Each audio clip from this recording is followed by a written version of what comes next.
This is TBN. Be inspired today. Tonight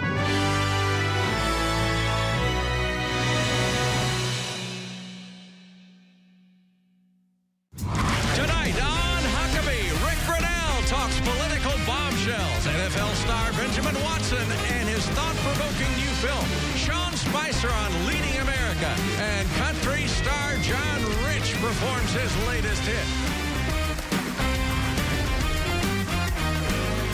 That's Trey Corley and the Music City Connection. And I'm your announcer, Keith Bilbrey. And now, here's Mike Huckabee!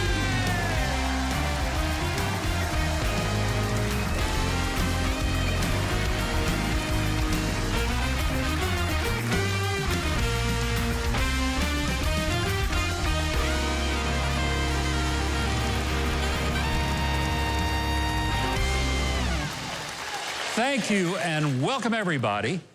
I am really glad you've joined us tonight, and I want to tell you, it's good to hear your voice again, Keith Bilbrey. Welcome back. You may not believe this, but we missed you last week. I got to tell you something. Larry Gatlin looked like he was getting pretty comfortable behind your podium over there, filling in for you. That's what I heard. Yep. How was your vacation in Branson? Well, of course, it was a working trip. Oh, yeah. And I promise. Yeah. In fact, I can even prove it. Watch this. Okay. Hey, Mike, you didn't believe I really came to Branson to work. Well, here I am on stage with Larry and what's his name? Jimmy Fortune. Hey, Mike, how you doing, buddy? I got two wishes. I wish you were here, and I wish you were president. Yeah. Okay. Mike, thanks for loaning us this guy.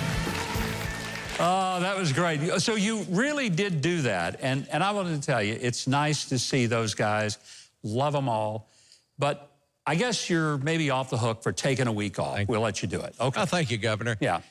And I'm not about to give up my podium for Larry, but thanks for letting me know he was eyeing it. I suppose that explains this? Yeah, he brought that and wanted, he insisted that it would be out there in the parking lot. So we put it up, but we took it down and you have your normal spot a block from here. I didn't have my picture on it. Yeah. Well, welcome back. Thank you. Hey, for 4 years, you have heard the left and the very partisan press tell you how the Russians interfered in the 2016 elections. Recent documents released reveal the true meddling happened at the hands of Hillary Clinton's campaign, aided and abetted by high-level officials at the FBI, the CIA, and yes, the White House under President Obama and Vice President Joe Biden. Yep. But this year, a different attempt to rig the election by lies, disinformation, and censorship is happening under deceit from big tech social media giants like Facebook, Twitter, YouTube, Google, and Instagram. In a move that is so brazen that it earned founder Jack Dorsey an invitation to come and testify to the Senate Judiciary Committee, Twitter locked out the Trump campaign account and that of White House Press Secretary Kayleigh McEnany for daring to mention a front-page article that was published in the New York Post, which, by the way, is the 4th largest circulated newspaper in America. Now, why did they do that? I'll tell you why. Because it painted Joe Biden and his wayward son, Hunter, in a negative light. My own Twitter account was blocked from posting a link to the story. And Twitter lied and said it refused to allow the story because not all of it was verified. Yeah. That's the same Twitter censors who allows vicious and unverified comments, not just about the president, but even about me and my family. To assist a campaign with something of value is to be subject to the campaign finance laws. And Twitter and Facebook's actions are thinly disguised campaign contributions to Joe Biden and the Democrat National Committee. I think it's past time for Congress to act and pursue antitrust regulation against these companies who have long ceased to be market-driven social media platforms and have become monopolistic utilities. The damages they are inflicting on free speech and a fair political debate are worse than anything the Russians have ever done. And by the way, if you haven't seen the documentary called The Social Dilemma, you really should. I promise You will not be allowing your young teenager to be on social media without some heavy restrictions, if at all. Silicon Valley billionaires now decide what you can and what you cannot see. And they've decided you can't see negative information about how then Vice President Joe Biden used his position to obtain his son Hunter some lucrative contracts with Ukraine, Russia, and Communist China. Not little contracts, but multi-million-dollar deals that Hunter Biden wasn't qualified to obtain, well, other than the fact that his father was the vice president. That was the qualification. You know how much time the major networks gave to this story the day it broke? Not 1 second. Not 1 second, nothing. Now, what would have been the coverage if the politician's son had been named Eric Trump? What do you think? Well, the election this year is a test of whether our elections can be stolen by big tech billionaires who only allow you to get the information they want you to have. But if we allow this kind of heavy-handed influence peddling and the overt censorship of news unfavorable to the left and full-throttle fake news to destroy President Trump, Vice President Pence, Supreme Court nominee Amy Coney Barrett, or for that matter, to you, we're going to end up with a government that we won't recognize. Look, I got friends who are going to vote for Joe Biden because they don't like Donald Trump's personality. And there are parts of it that I can't personally identify with either. But I'm not voting for him to be room mother and bring cupcakes to school. I want someone who isn't afraid to stand up to China rather than to get his son a cushy cash deal with China. I want someone who will fight the D.C. swamp rats rather than feed them cheese. And I really want someone who won't use the power of the federal fiefdom to fill his pockets and cover the tracks of corrupt creatures of the swamp.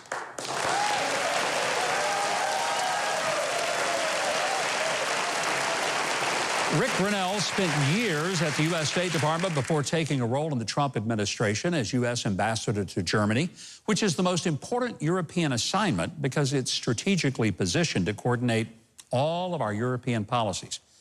In 2020, he was named acting director of national intelligence. That's where he began to unravel the Russia collusion hoax. What he did? Classified documents related to the spying on the Trump campaign back in 2016. He says that transparency has gotten a lot of people in Washington upset. I spoke with former DNI Rick Grenell earlier today to find out exactly what they're so afraid of. Rick, I'm not sure that most Americans have any idea the significant role that you have played in finally taking the cover off of a lot of secrets, if you will, that have been brewing for years.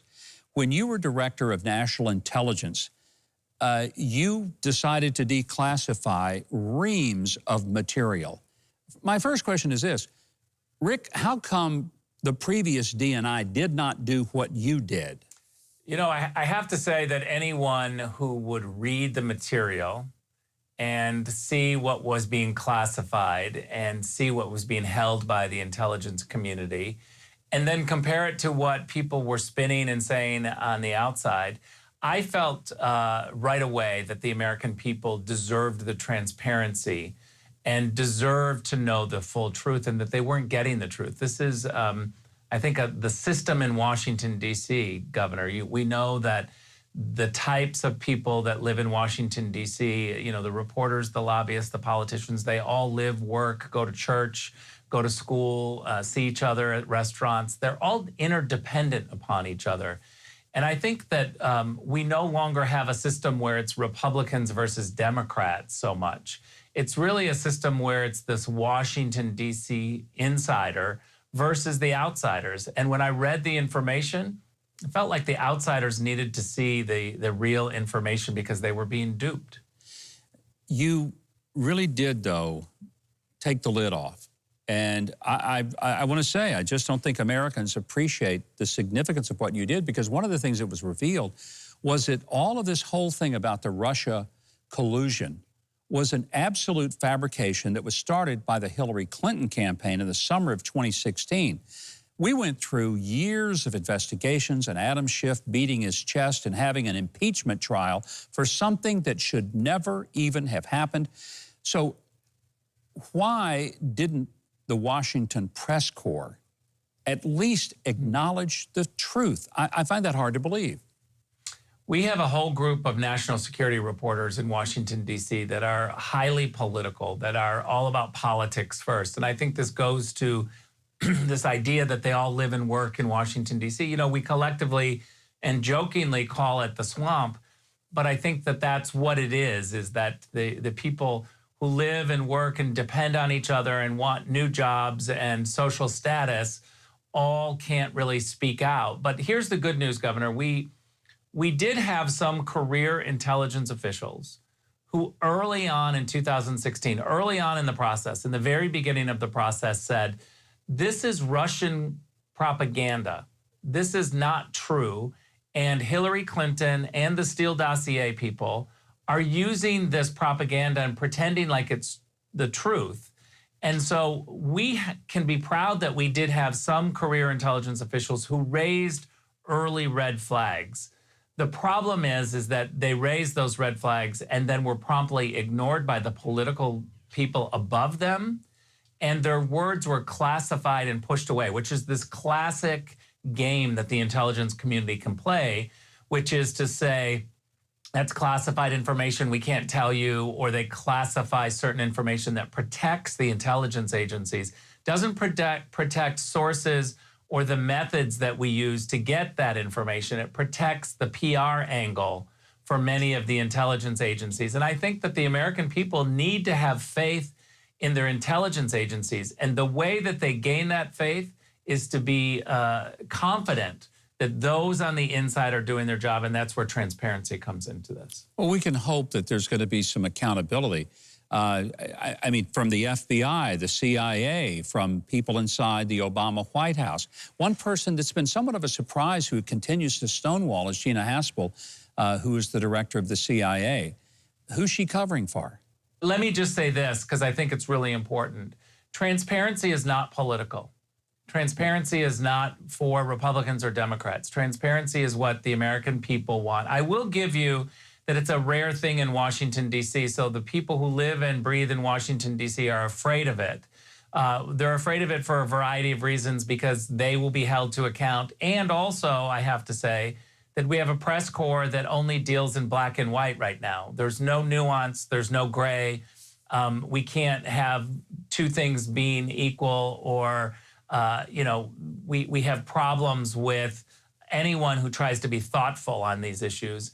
And that's sad. So I think that all cabinet officials, all Trump cabinet officials have a duty to be forward-leaning on transparency, especially when it comes to the Russian collusion hoax, because we were given something, we the American people were given something that is absolutely not true. And the sad part is we inside the government knew it wasn't true. All right, Rick, we've only got a minute left, so I've got to jump into the big tech story of the week, where Twitter basically has just decided that it's not going to allow a reputable newspaper to air a front-page story on the Twitter platform. Silicon Valley is out of control. What's the answer for this? I got to tell you, Governor, I cannot believe what I'm seeing this close to an election, and even just from big tech companies censoring. This is the United States of America. We're not supposed to be censoring, you know, information we don't like, or political information that is going to go against people that we're supporting. Clearly, big tech supports Joe Biden. There is no question about that. And yet, big tech is really moving hard to try to limit the damage, because what we see from Joe Biden and his son Hunter Biden, they are clearly corrupt. 47 years in Washington has created corruption. There is no question about it, whether it's China or the Ukraine or a whole bunch of other countries. So I feel like we've got to expose this, and people need to start working hard to look at the information to see the corruption. Much more of that onion to peel back. It's already making my eyes water thinking about it. I'm looking forward to having you back. Rick Grenell, thank you. Great to have you here. Always good to see you, Governor. Well, as I said to Rick, I think we underestimate how important he has been in finally having the courage to release a lot of these documents so we can find out what our government was up to. By the way, they were spending our money, so we have a right to know what they were up to. And we now know better why they didn't want us to know. The big question is, and he can't fix this, will anyone really be held accountable for the things that happened? If not, then that's a sad day in America. Now, if you want to keep up with Rick Grenell, follow him on Twitter while his account is still there. It could be taken any time. That's at Richard Grenell. Tonight, pro-life activist and Super Bowl champion Benjamin Watson, political aide and author Sean Spicer, plus country music star John Rich performs his latest hit on Huckabee.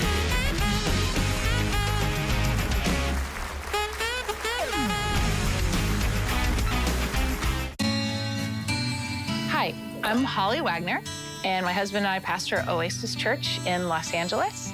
And I have been watching TBN a long time, and I have always loved just being inspired by the interviews or the messages. And so initially that was my experience with TBN. And in recent years, I've actually been able to come on and help host shows and have conversations with people. And I think that's one of the things I so value about TBN is that just they bring people from all over the world in to have conversations about their love for Jesus.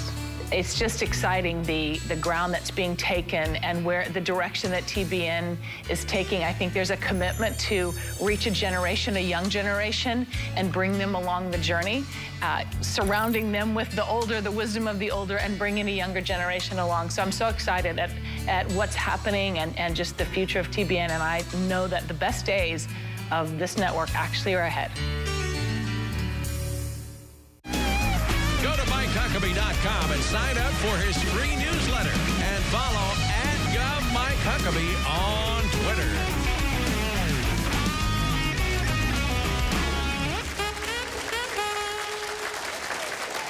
Welcome back.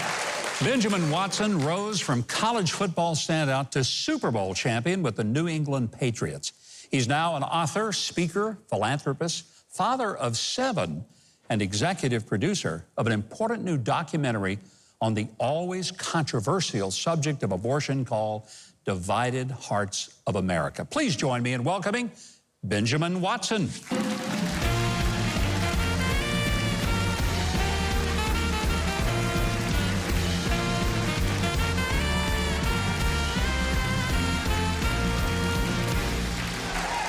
Go Dogs! Go Dogs! You know, our drummer is a Georgia Bulldog, and he's wearing the hat and everything. John's my guy. He's so pumped about you being here. He hadn't been this excited about any show we've done, but suddenly he is really worked up, Well, I was Benjamin. talking to John, and we got a big game this week, Alabama, so this will let us know a lot. But I was talking, and he feels good, so I feel good about the game. Go Dogs. We're not going to talk about the Georgia-Arkansas game. Let's just forget that one, okay? That happened already, and that's been a long time ago. Oh, he had a good one in 2002. SEC champs. You know, I think I caught a touchdown that game. We are so happy Benjamin Watson could be with us. Yeah. Goodbye, everybody. We'll see Benjamin another time. Yeah, right. Hey, I'm really thrilled to have you here because you're taking a very gutsy move. A lot of people in the NFL right now, they're taking some controversial stands, taking a knee, speaking out against America. You and your wife are talking about how valuable every human being is, why life matters. What makes you different than a lot of those folks that you played in the NFL with that aren't doing what you're doing to save children? Yeah. Well, I'm not much different. I think that a lot of those men that you spoke of love this country just like I do. Yeah. They care about the country. They care about justice. Yeah. And so for us specifically, when it comes to the issue of abortion, which is why we created this documentary, Divided Hearts of America, this is a justice issue. The same way that I would stand against racial injustice or trafficking, like many of my fellow NFL players do, as you mentioned. Yeah.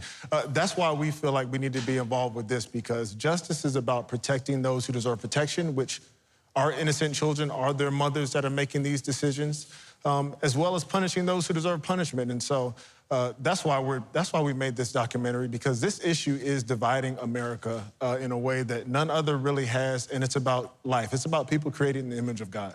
You know, I feel like sometimes we fail to mention that in every abortion, there are two victims. One is the obvious victim of the child, but often that birth mother is really a victim. She's been talked into something, has been pressured maybe by a boyfriend or husband or a mother, grandmother, or close friend.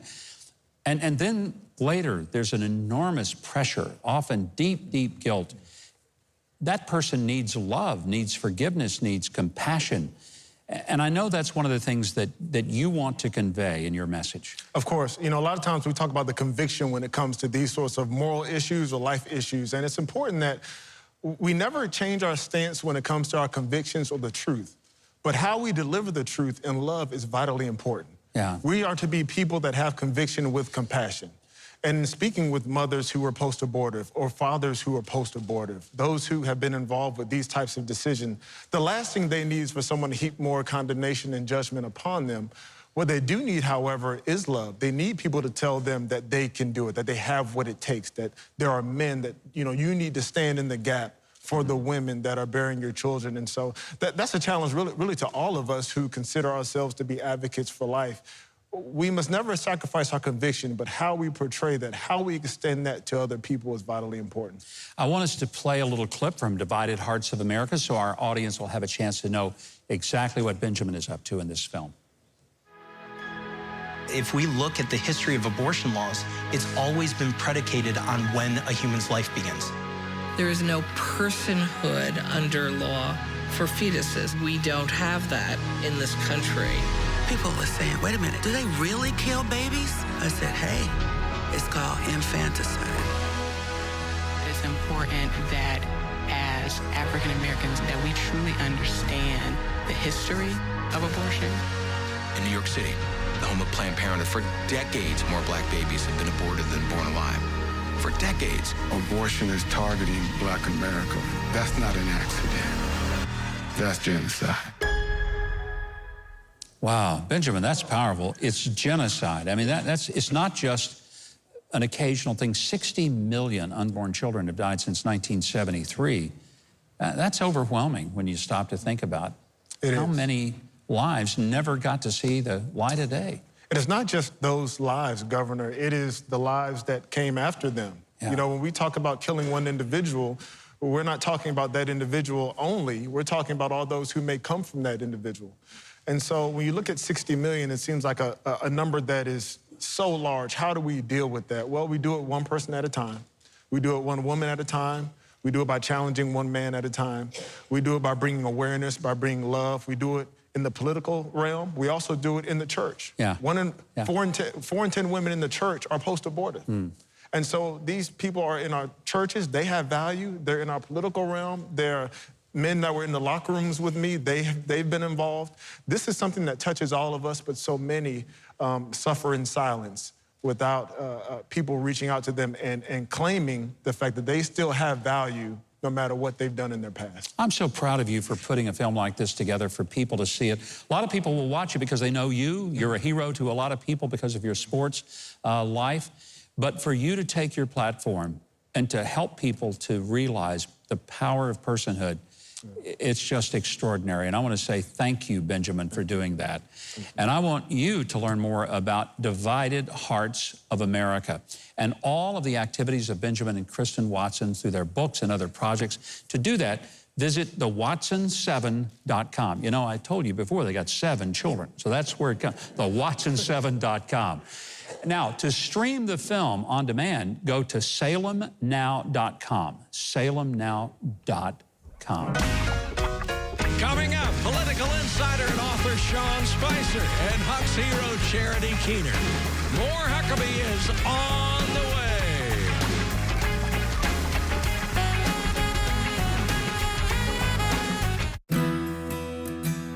The Bible tells us that God promises to bless those who bless Israel. Hello, I'm Mike Huckabee. TBN believes that supporting Israel is one of the most meaningful things a believer can do. And that's why, after a lot of research and vetting, we're partnering with Israel's most impactful relief organization, the International Fellowship of Christians and Jews. 35 years ago, my father founded the fellowship to fulfill biblical prophecy, to help the suffering Jews, and to let them know that there are Christians who stand by their side. Today, through over 400 projects, the fellowship is serving Israel's impoverished Jews and Holocaust survivors. Unfortunately, 20% of Israelis still live in poverty.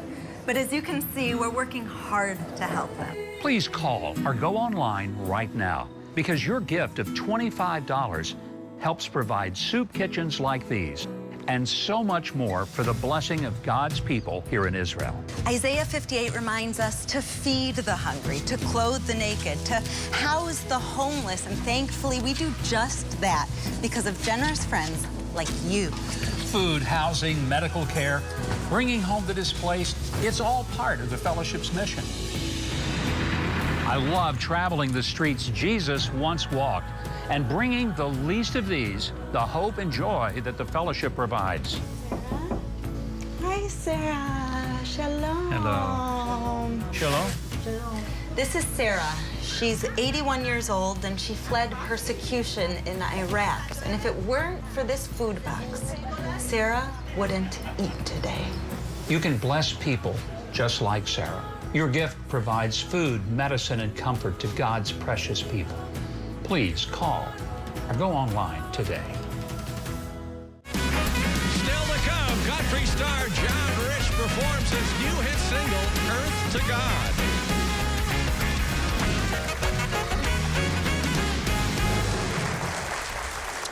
Welcome back.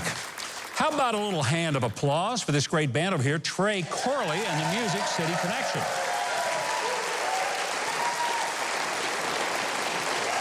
I'm sure you know that Sean Spicer was the very first to stand behind the podium as White House press secretary in the era of Donald Trump.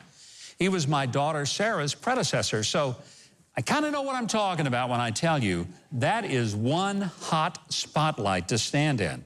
He's got a brand new book out, and it's called Leading America, President Trump's commitment to people, patriotism, and capitalism, making the case for a second Trump term.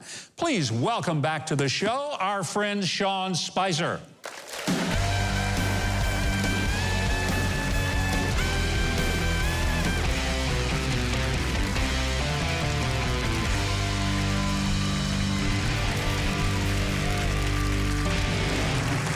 You know, I just realized you grew up in Rhode Island, so you're a big Patriots fan. It's Patriots night here tonight. No, it's not. Just wanted you to know. Okay. It's, these folks probably think it's Tennessee Titans. Yeah. Maybe they don't. I don't know. It doesn't look like. Maybe they think it's Patriots. Okay. I was really disappointed when you walked out. I was expecting you to dance after that's Dancing with the Stars. That was really pretty. I thought when I talked to your folks, they were like, what are you wearing? I thought they scared that I was going to show up in a green shirt.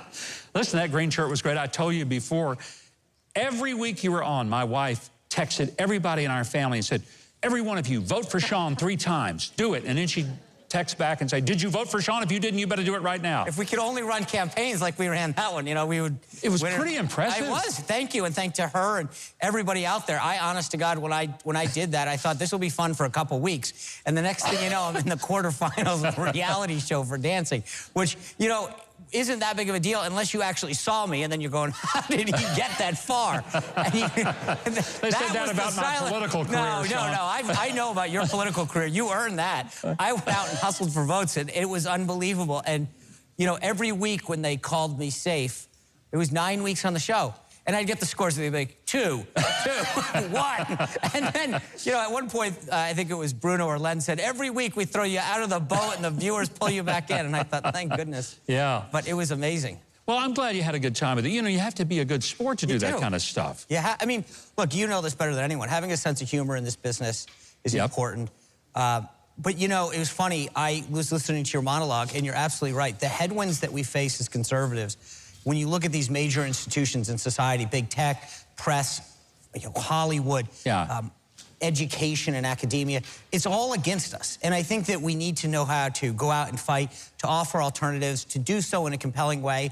And it's amazing because shows like this give people an alternative that's good family, informative shows that Hollywood doesn't want to produce. And that's why you're here in Nashville. I mean, aside from it being a great place. But we need to understand that this election is about the direction of our country. And the institutions you brought up in your monologue, the idea that a newspaper story is being censored by other newspapers and then buttressed in terms of censorship by big tech just shows you how crazy things have gotten off the rails. It is kind of scary. I mean, your book is about leading America and how the president has earned a second term in your view. And you were there up close and personal. You're not one of those people that left and said, I'm going to go write a nasty book about the president. You've written a wonderful book, and you've laid out the case. What is essentially the most important thing that you feel like you've said in this book that every American ought to hear? I'll put it this way. I think when you read the book and you read through each institution, academia, Hollywood, big tech, corporate America, journalism, you are going to have probably 8 to 10 aha moments. It explains why journalists are the way they are. When you look at how they are taught in journalism school to, quote, make the world a better place, not to report the facts, you start understanding the indoctrination that occurs in the media industry. These folks aren't out there to report the facts, and we've seen this in the last week better than ever. They have an agenda. They are complicit.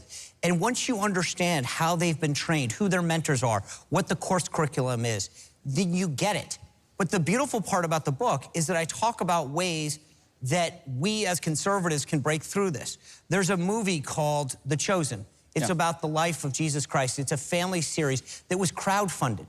It wasn't made in Hollywood. It was a bunch of people that said, we need good family entertainment. And so let's make this movie, let's crowdsource it. And it was the largest crowdsourced entertainment project because people want this. But Hollywood won't do it. Journalism won't show us the other side and tell the other side. So we as conservatives, I think, need to find platforms to go out there and support, and shows to support, watch, and fund. But there's a way that we can do this. So much is at stake in this election. And when you read the book, you understand why things are the way they are, why shows overlook their corporate profits and their audience sizes in order to advance a political goal. You know, you've made the case. Blunt question. Yeah. Is it going to work? Do you feel like President Trump will win re-election? I do, but it's going to be close, and people can't rest on their laurels. You brought it up in the monologue. People have to understand to look past the tweets and look at the policies. Yeah. Tweets don't hurt you. Yeah. Right? I mean, they don't. No. But cutting taxes and regulations makes your businesses grow, allows people to get hired. You know this from running a state. These policies make a difference in people's lives. And that's what we're up against. It's not about tweets. That's why Biden stays hidden. That's why he won't answer questions. He understands if it's a decision on policy between his direction and Trump's direction, Trump wins every day of the week. So they have to make it not about policy. And that's the dirty secret. It's like an infomercial. You get sucked in, and the next thing you know, you've got this widget and 4 payments that don't work, and you're going, wait a second, I didn't mean to buy that. And that's what this election comes down to, know and understand the policy and the headwinds that we face. I hope you're right. I really do. And I want to tell you, thanks for writing a book, and thanks for having it in a source that we have some confidence in, because you were actually there. I want to ask Keith to tell the folks at home how to keep up with Sean Spicer and get his book. Well, you can pick up Sean's book, Leading America, anywhere books are sold, and keep up with him on social media at Sean Spicer. There's also SeanSpicer.com for all things Sean in one convenient place. Next, Huck's hero, Charity Keener. Then Joe Biden's debate coach, Dr. Anderson Payne. Later, John Rich's power, prayer, and song, Earth to God. You're watching Huckabee.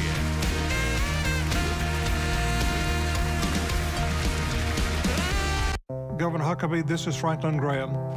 The Gulf Coast has just been devastated this year by storm after storm, and now Hurricane Delta. And it's just left many thousands of people without electricity, homes are battered, destroyed. The people in that region need our help. No matter how hard it is, no matter how much the struggle can be, with your homes destroyed, God is in the blessing business because y'all have came here, reached out, cleaned their homes, not asking for nothing. please go to our website, see how you can be a volunteer, how you can be a part of helping there in the Gulf, the people that are suffering so much. But more importantly, we need your prayers for the people that have lost their homes and lost their livelihoods. So please call that number or go to the website. I want to say thank you to the TBN family. Please continue to pray for the people in this region. Well, the Gulf Coast experienced a 1-2 punch with hurricanes Laura and Delta. Residents are still trying to recover from the massive devastation. Samaritan's Purse is on the ground, and they need you. If you can volunteer, do it now. If you can't volunteer, I challenge you to donate and help the recovery efforts by calling or visiting their website. Thank you for giving tangible aid in the name of Jesus. Charity Keener is not just a fellow Arkansas native. She's also on a mission to help ease the strain on a very overtaxed foster care system. Her heart and a passion for Arkansas's children makes her tonight's Huck's hero.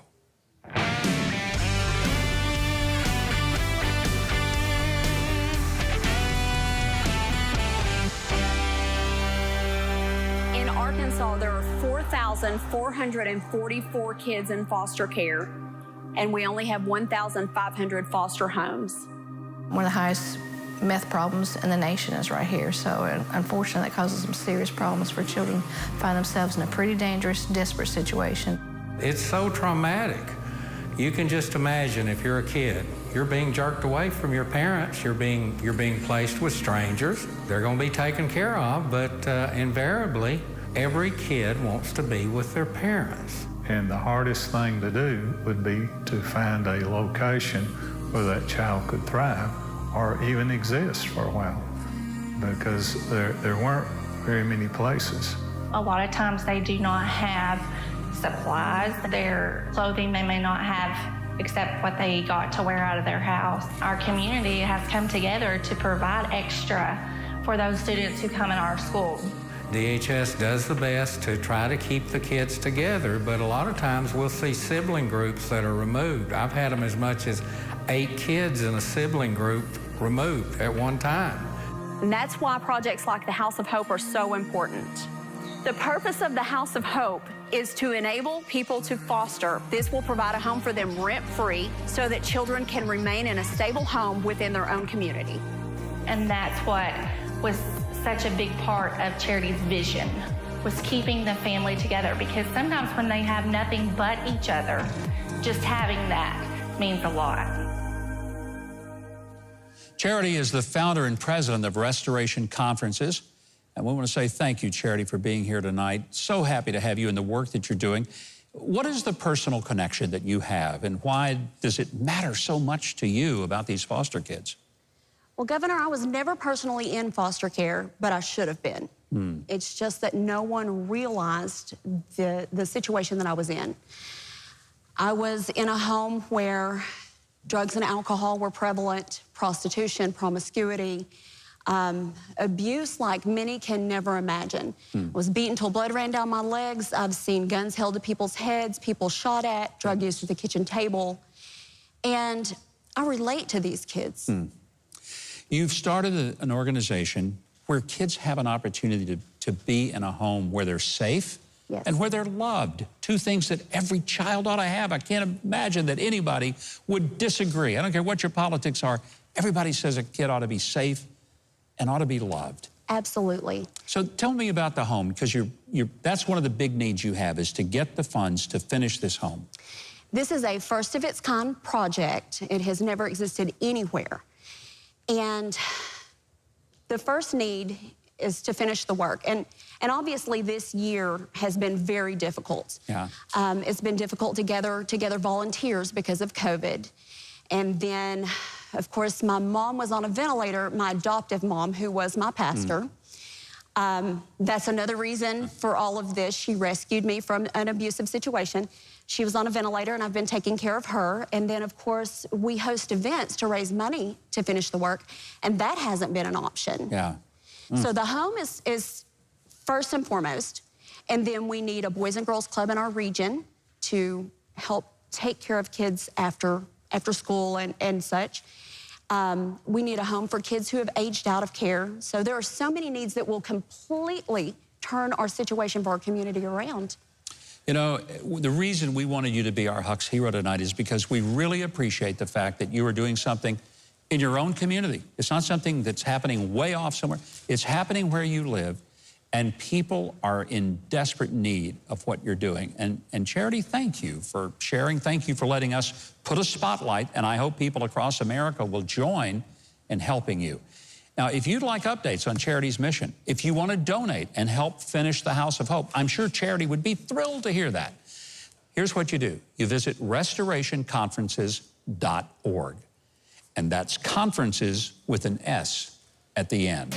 Coming up, Joe Biden's debate coach, Dr. Anderson Payne. Later, country music star John Rich performs his latest hit song, Earth to God, on Huckabee.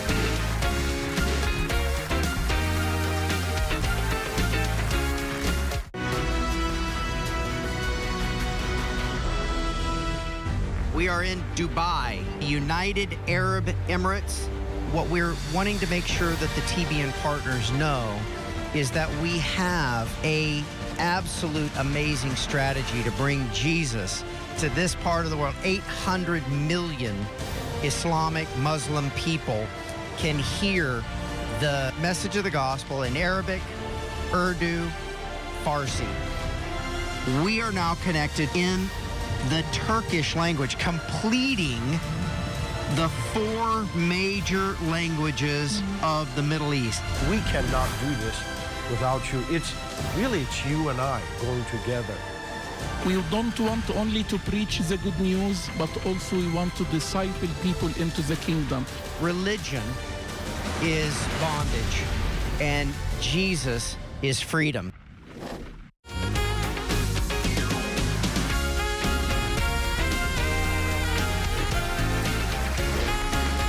Next week for music legend Michael Omartian and his wife, best-selling author Stormy Omartian.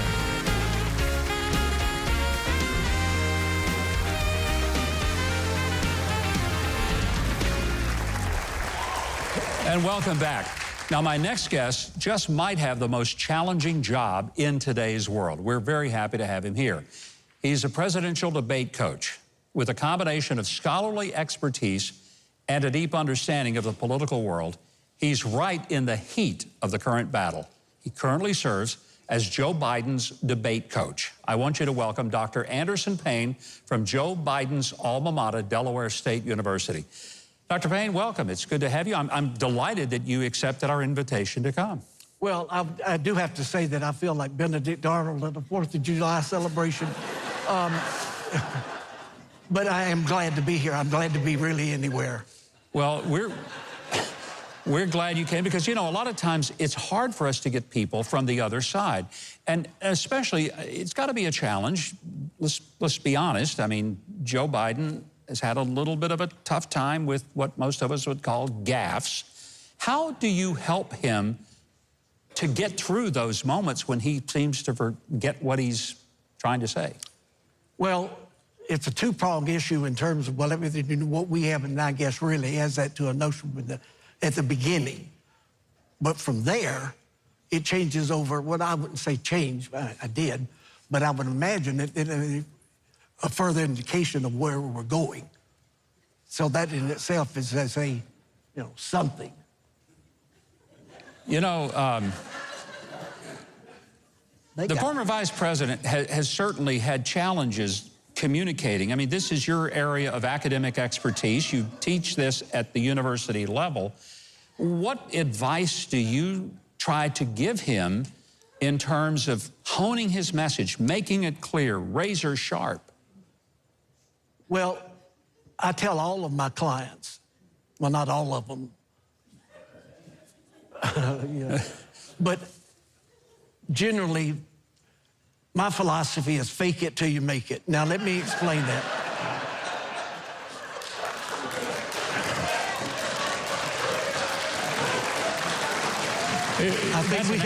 Is that an academic approach to? Everything to me is an academic approach. But a wonderful opportunity to be able to, you know, what you're making late with communication. And communication, as we all know, is something that we all have to do, so why not make it ready? I mean, that's how I'm sure I would put it if I could. Is the vice president easy to work with? I mean, are you able to communicate with him, and does he get the message that you want him to be able to convey when he's out there on that debate stage? No, but I think that, well, I mean, let me be honest, yes and no.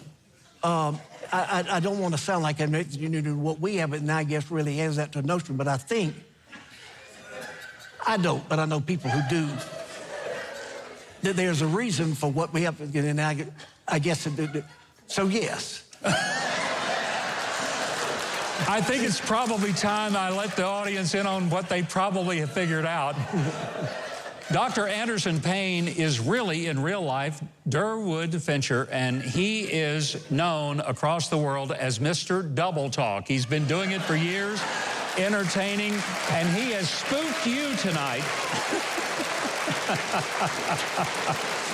I was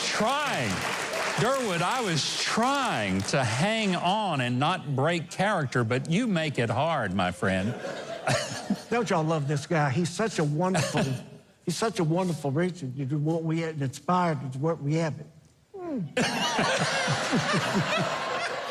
Yeah, I mean, you go all over the world and you've entertained and you've spoofed people. I saw what you did to Hoda Kotb and Kathy Lee Gifford on the Today Show. You had that whole bunch totally confused. You know what? I think you really should run for Congress. You are perfect for the deal, man.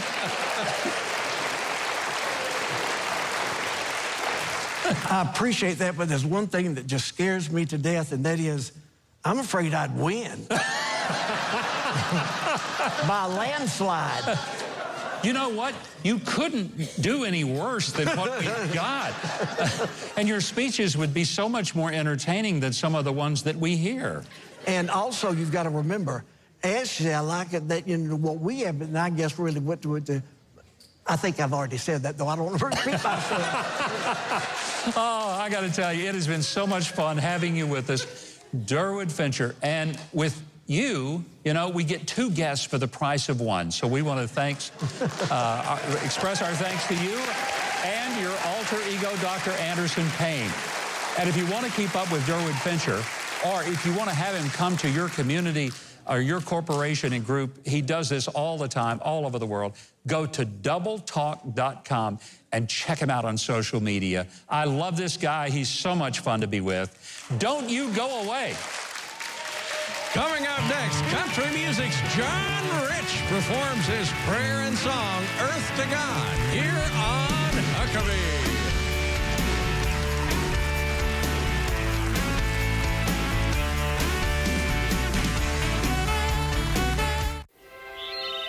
When I thought about wanting to commit suicide, I was thinking to myself what would be the easiest way that I really didn't want to hurt myself. I didn't want to feel any pain. And I had 2 daughters. One was 4 years old and the other one was 9 months old. It was just so hard for me to have both the daughters and me being a single mom. And I was just broken and I was desperate. I went in, I said, I'll just turn the gas on. I'll just go lay down in the kitchen and close my windows and take my 2 daughters with me. I didn't want to leave my daughters behind because I really didn't feel like anybody would take care of them. I just grabbed them and I just laid there on the floor. And I could smell the gas. I remember hearing a voice, and it was Jan Crouch. Jesus loves you. Jesus loves you. My TV was on, and I was so desperate. It was like she was in the room with me. And it felt like she was talking to me, that she was right there in the room with me, telling me not to do it, that God loves me and He had a plan for my life. And I asked Jesus to come into my heart, and not even really understanding who this Jesus was, but I could hear her voice. I could remember her looking, and I turned and I got up. All of a sudden, somebody was knocking at my door. I opened the door and it was my daughter's grandmother asking me, "What are you doing? It smells like gas in here." Opened up the windows and I was so embarrassed. I didn't tell her what I was doing. I didn't realize how real it was, that wanting to commit suicide and not wanting to live anymore because of a relationship, because of two daughters that I felt like I couldn't take care of. But I'm very grateful today for TBN and Jan Crouch and Paul Crouch at that time in my life when I was so desperate.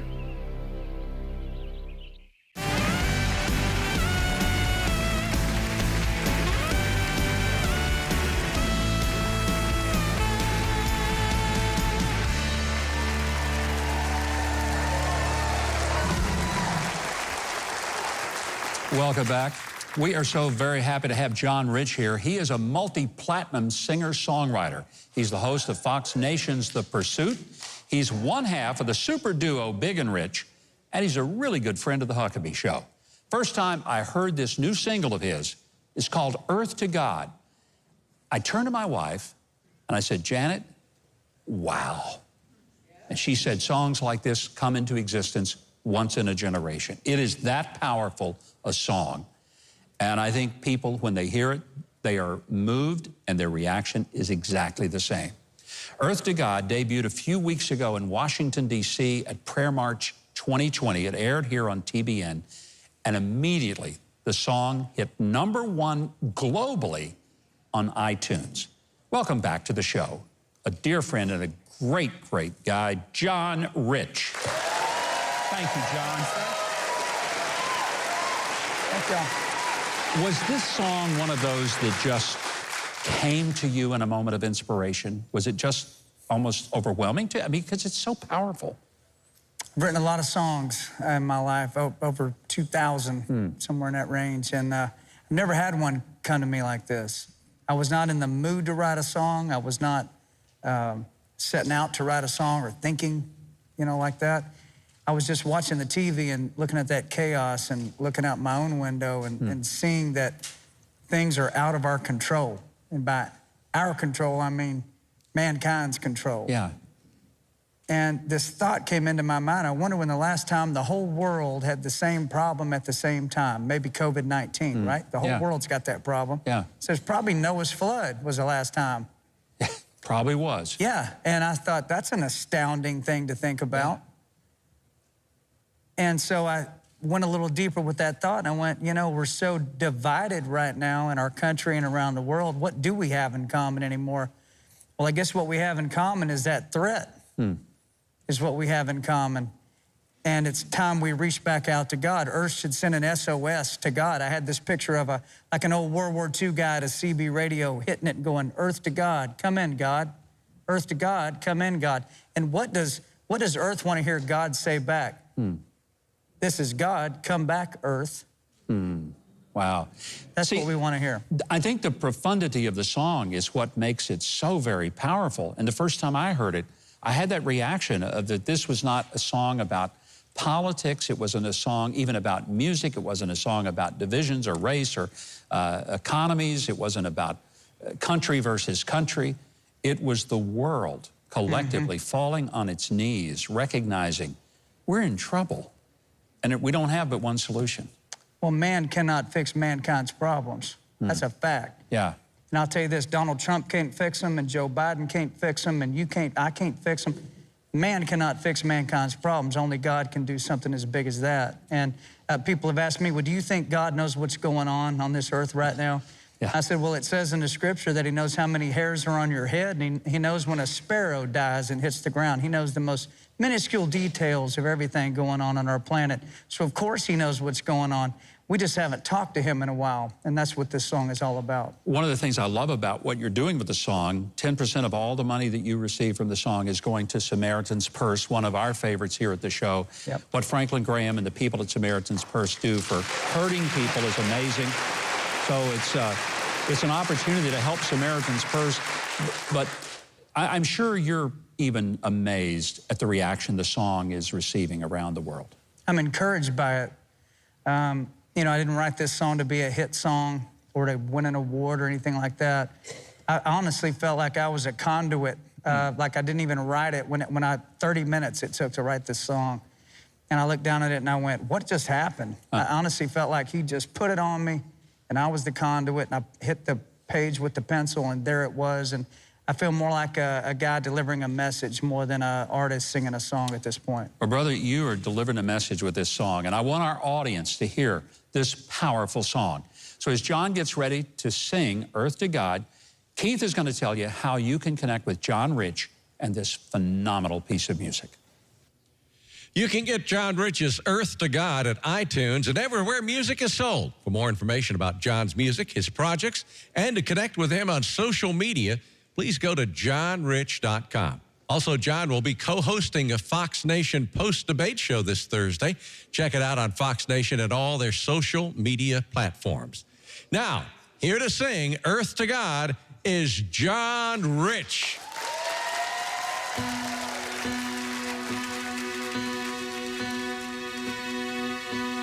Earth to God,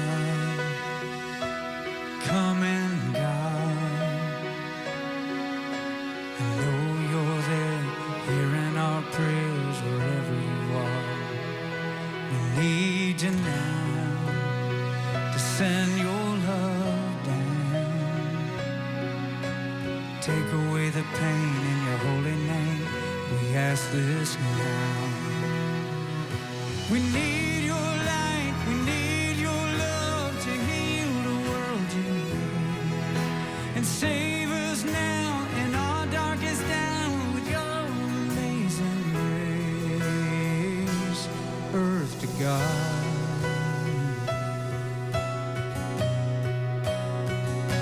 We're holding on, not for long.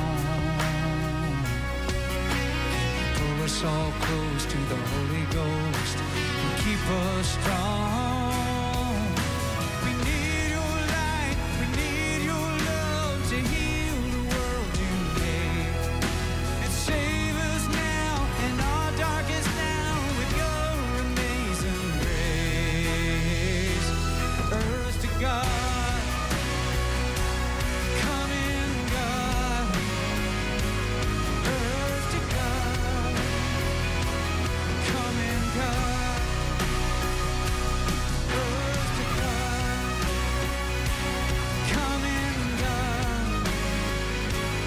Earth to God, come in God.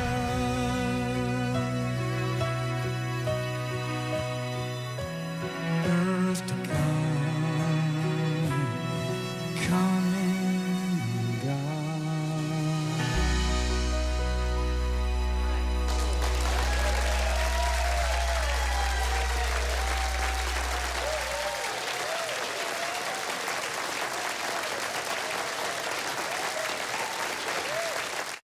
Collagen is one of the most needed proteins in our body for a reason, which is why adding it back with Ancient Nutrition's multi-collagen protein formulated by Dr. Josh Axe and Jordan Rubin can make a big difference in how you look and feel. Multi-collagen